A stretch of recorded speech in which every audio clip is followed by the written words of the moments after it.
thing, but somebody could have told him it was a big deal and, done some big damage. But they said, no, it's really just this little thing right here. That's it. But they thought it was a big, serious issue. So anyway, they're honest as heck, and reach out to them. They can help you out. All right, Steve, let's dive into this topic of education. Today, Donald Trump is going to sign a couple of executive orders and start offering payouts and buyouts and early retirements and get the hell out of Dodge for the Department of Education. Randy Weingartner from the Teachers Union is out there saying they're going to give the money for billionaires and taking out 1,000 kids, which is a funny reaction. They have no other argument except billionaires and racist, bigot, homophobes or whatever. Right. The test scores are awful. There is no doubt about it. Yeah. The test scores in America, I think Richard Lyons just said we've become 40th around the globe. We used to be number one. And it's all since we started centralizing education in Washington, D.C. Give me your thoughts about the test scores and the future of public education. Is it even fixable? It's not fixable. And I think since I said this on your show 10 years ago, when people used to call in and I hosted for you a number of times and be like disagreeing with me, when I said this on the presidential campaign, that the public schools need to be closed. I've been saying it since 2005. And back then, people were always into, it could be great people like Ben Carson, trying to do this and that, work with schools.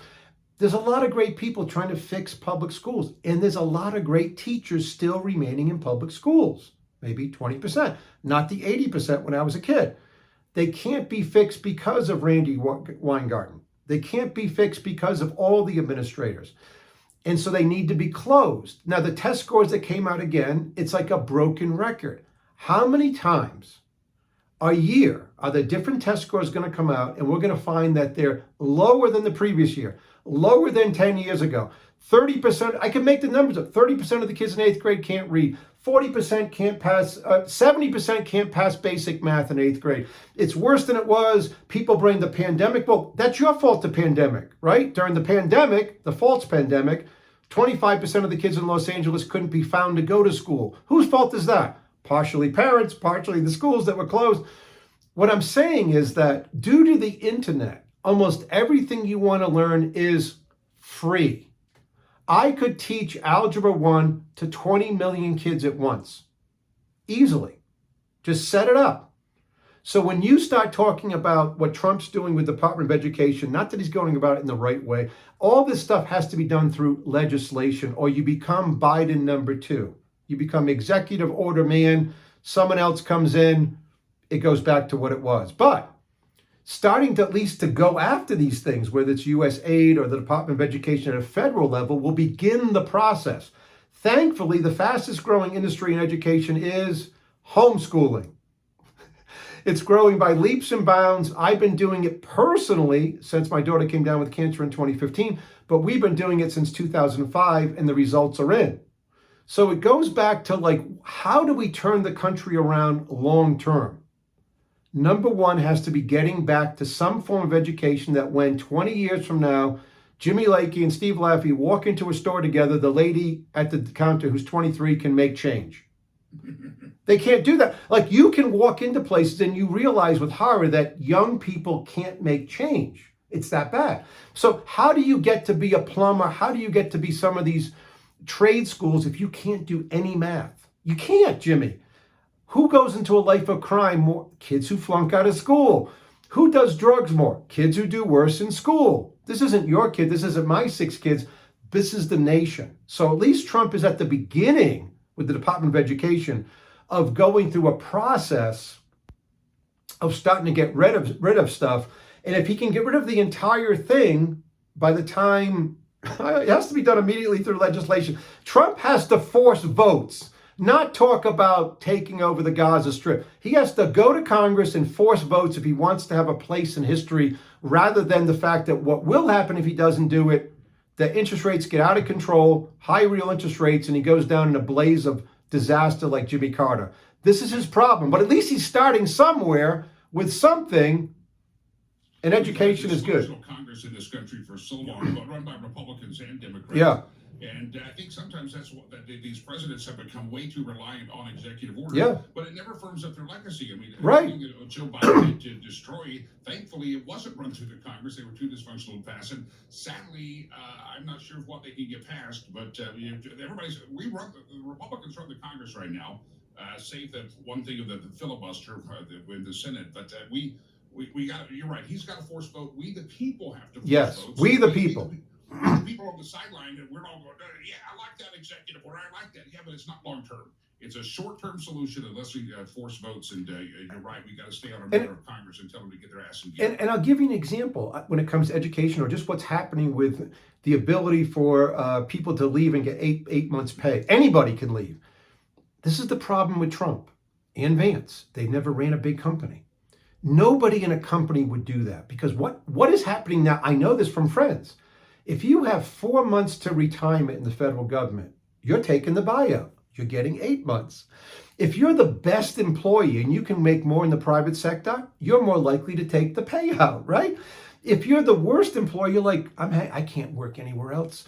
We've got to find the worst employees first and get rid of them first. Now, by legislation, let's go to Congress and say we don't want to have a union in the federal government. Unions were perfect for Allentown, Pennsylvania, 1895, being totally mistreated and can't leave because they can't leave. They're just poor people. Allowing them at the federal government, let's remove that. Let's make them employees at will, and then let Laffey or Musk or someone who knows what they're doing go through interviews, find the 10% worst employees. Let's find these people and kick their ass out of Washington. Let's do it. But by doing the way he's doing, you're going to end up with some of the best people that you need. We need some people working in government. Someone has to answer the phone. Someone has to institute AI. Someone has to revamp the IRS. These are federal employees that will do it. Let's go back at least to the spoil system, which was much better than the ever-growing population. And I really pray that we see, here's the thing I think we're going to see, if we do it right. We're going to see prices of real estate around Washington, D.C. drop precipitously, not in Fort Collins, Colorado, because we got to get rid of those people and force them to sell their home and get the hell out. If we can do that, we can solve a lot of problems, Jimmy. Yeah, I like the idea. It's a discussion that's been started, but it's not a permanent solution. Yeah. Congress has to take some action, and they have to be very aggressive and quick, and sometimes they're not. There's another discussion that I kind of like, and somebody said, well, I thought America first, and you sent me a headline about we're not going to have long-term entanglements in Gaza. I looked at when Trump said we're going to take over the Gaza Strip. First of all, he always has an opening salvo that's bigger than what's going to happen. It's a negotiating point. But I interpreted it, and maybe I'm just being Pollyannish here, but I interpreted it to say, you know what? We've been doing this the same way for a lot of years, and the Abraham Accords is new because we changed up the way we're thinking. And if you're going to we're going to clean this thing out, and the U.S. is going to make sure if we're going to help rebuild, we're going to do it in our style, in our way. I don't think he's putting Trump Towers or a Holiday Inn Express on the Gaza Strip tomorrow. Right. I think it's an opening salvo to say America's first, and if we're going to have to be an ally to Israel and help defend and all the things we do, we're going to have a say on how this looks when the war's over. Yes. Now, to backtrack, the Palestinians are not a real people. They were created after 1947 where they were convinced to attack Israel. They thought they'd win. They lost. And the people didn't want them in other countries. Now, the Palestinians had been in Jordan and nearly took down the whole government. They threw their asses into Lebanon. They destroyed the country. Every single country knows they don't want one single Palestinian. The Egyptians will take none. The Saudi Arabians will take none. Nobody will take any, and please, God, don't let one of them come to America. I mean one.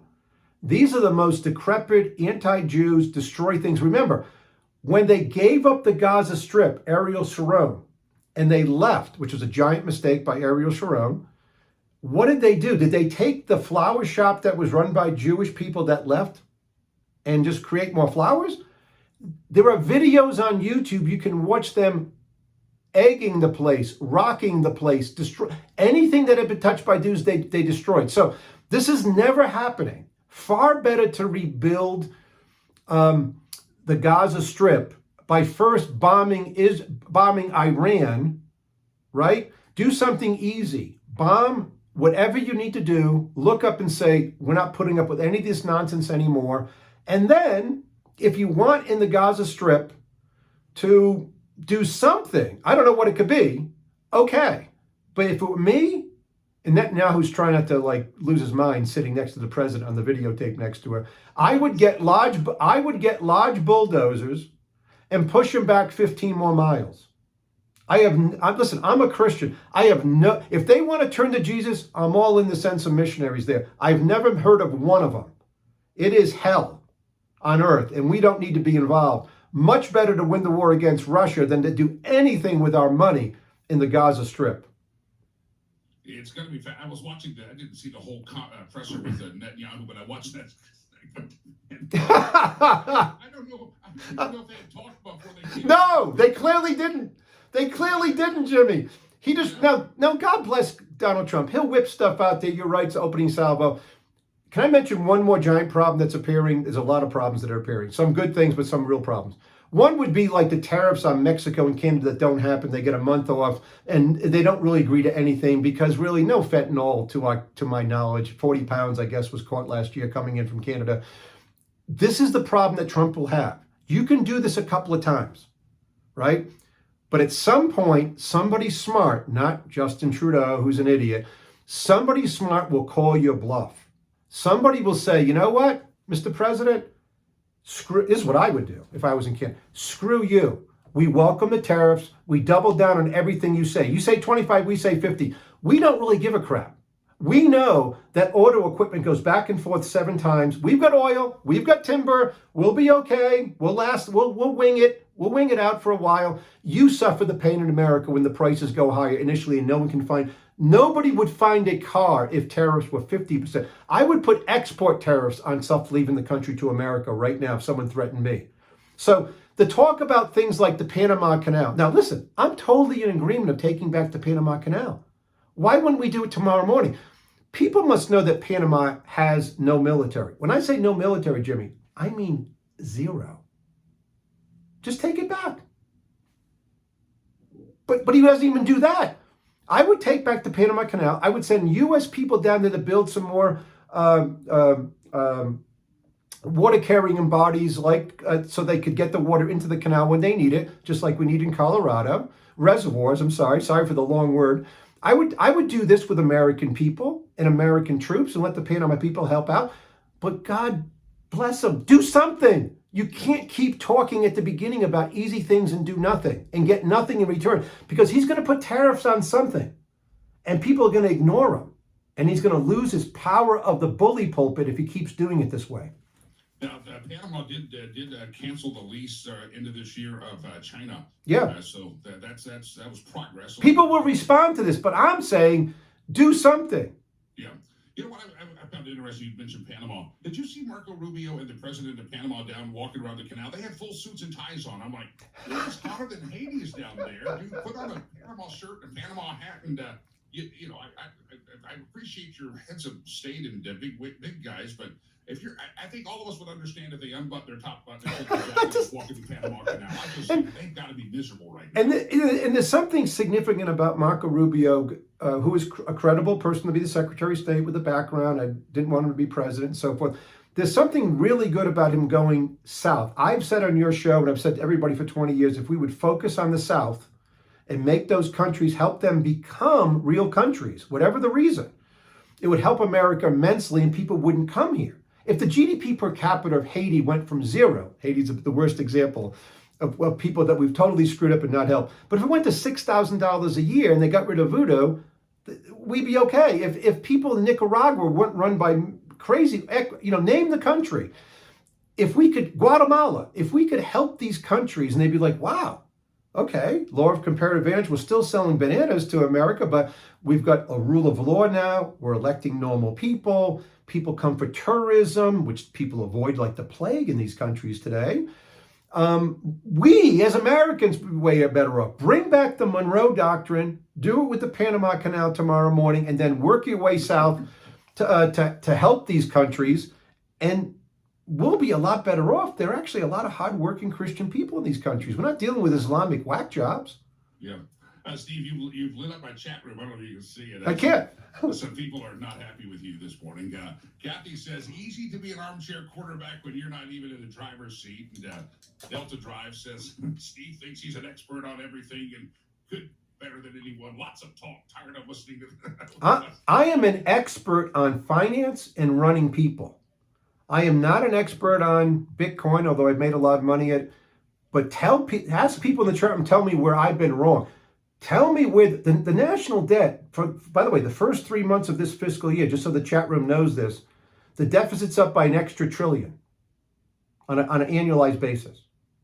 Everybody okay with that? Everybody okay with taking on USAID first for, 20 billion rather than Social Security at 65 trillion? Get out their calculators. Divide 40 billion by 65 trillion. In the Laffey world, we solve the biggest problems first. The reason I'm not sitting in the chair in the driver's seat is because of the chat room. I have friends all over the country. All they're doing is this. Trump is great. Trump is great. And they just listen. They know nothing. They're part of the education problem. We got big problems. They got to get solved. I love having you on because you stretch people's ways of thinking, and all of us don't have to be cookie cutters. Yes, he's right all the time. Right. I love Trump on judges. I love Trump on deregulation. I love Trump on certain things. The Gaza Strip. Yeah. Tariffs on Canada. Woo! If they put a Holiday Inn Express or something like that, I hope they offer triple miles on their frequent flyer. It would have to be tenfold miles to get me there, Jimmy. Hey, Steve, God bless you. God bless you. I love you sparked them up out there. Let's light up that chat room. Get them in. Here we go. SteveLaffey.com. Go check it out. SteveLaffey.com. Every week. You think outside the box. I like it. I think it's. I'll leave the chat room. Yeah. The lighting up the chat room on Jimmy Lakey is the entire problem with all you Trump people. You've lost your mind of critical thinking of being a conservative. The deficit's going to get worse, not better. Real interest rates are going higher, not lower. You're all going to pay the penalty because in the first 3 months, he isn't getting things accomplished that are, to quote him, huge. They're minor. They're showboat. And it's a loser's game. And you watch what happened like Jimmy Carter. They will hoist them. And by the way, Trump will be the emperor with no clothes within 2 years.